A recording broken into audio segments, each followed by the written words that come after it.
This is the DJI Neo 2, and I've been using it as a mountain biker for the past month.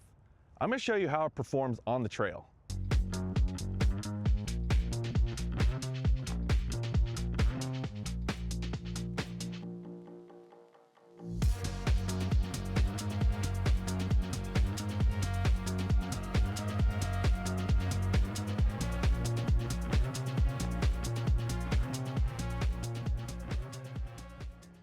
Quick heads up, this is not a spec video or going over technical details. This is about how does this perform for mountain biking.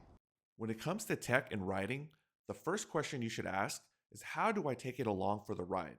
I can pack the drone into my hydration bag, along with 2 extra batteries, and it weighs almost nothing.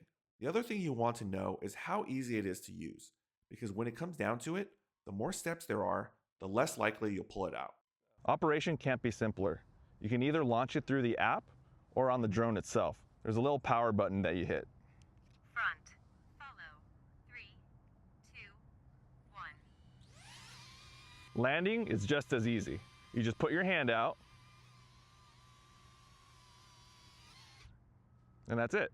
On desert trails, the Neo 2 really shines. It maneuvers well and tracks you consistently when the terrain is open.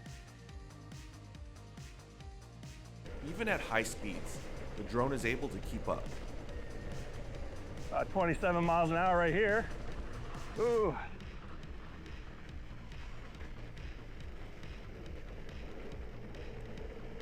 It's also able to navigate through tight spaces, as long as you know the limits. Speed is key here. Woo, tight. That's doing well. I was also impressed with its ability to capture and navigate in low light and less than ideal conditions.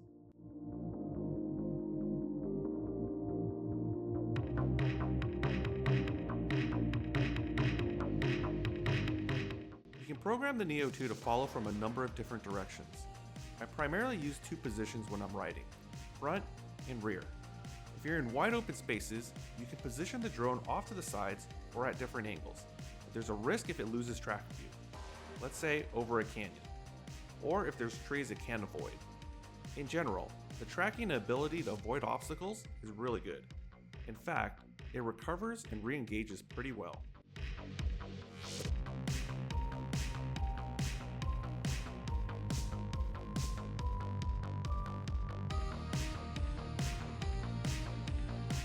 All in all, it's very capable, and I've been happy with most of the results.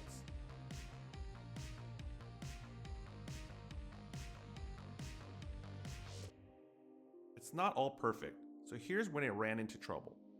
High-speed twisty sections, S-curves, or when there's a quick change of direction. That's when the avoidance sensors had some trouble. Not completely unreasonable that it hit some trees or lost tracking in some of these scenarios.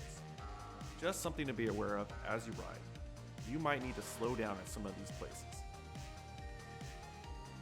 The drone works best when you're familiar with the trail.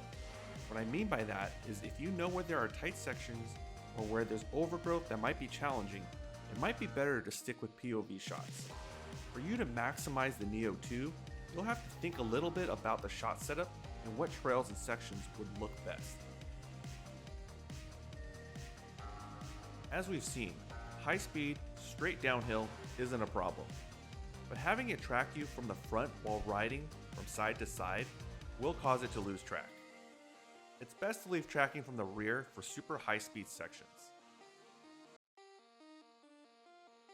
I would avoid using the drone in areas where it might be difficult, if not impossible, to recover. Really steep downhill sections, for example. Let's talk about battery life. It's probably the second most important feature outside of the tracking system. There are various bundles for the Neo 2. I went with the one that included 2 extra batteries and the charger. I highly recommend this. You get anywhere from 8 to 10 minutes of flight time with each battery. Here are the reasons why. You have to account for a couple things. First is the drone landing itself when the battery is low. It won't just deplete the entire battery and fall out of the sky. Low battery, aircraft landing automatically. The second is if you lose tracking.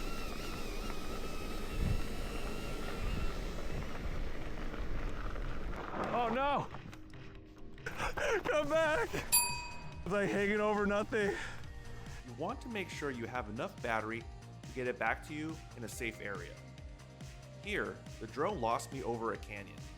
I had to manually use the app to fly it back. I never ran into any issues with flight time. With 3 batteries, it was more than enough for the trails I ride. That being said, I only flew the drone in optimal conditions. Very little to no wind and mostly sunny days. But I think if you're deliberate with what you're trying to capture with the Neo 2, you'll be okay as well. If you've made it this far in the video, thanks. Here are my tips to get the most out of the Neo 2. Launch the drone in the direction you want it to follow. For example, behind you when you want it to follow from the rear, or launch it in front of you. You can position it with hand gestures after launch, but save yourself some time and do it at the start. This might sound obvious, but don't fly it around highly trafficked trails. The drone can be unpredictable as it's tracking.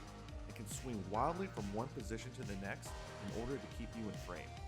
The last thing you want is for a drone traveling at more than 20 miles an hour to hit a hiker or another rider.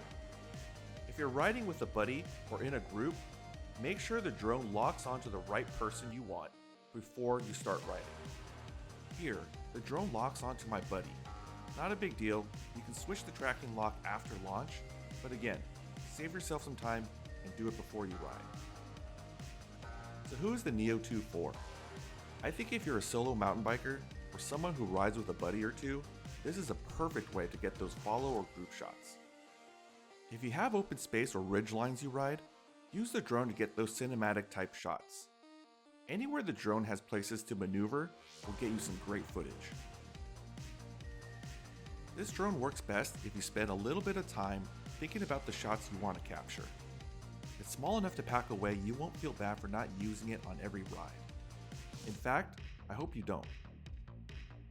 My recommendation is not to try to drone your entire ride. Treat this like a clip machine.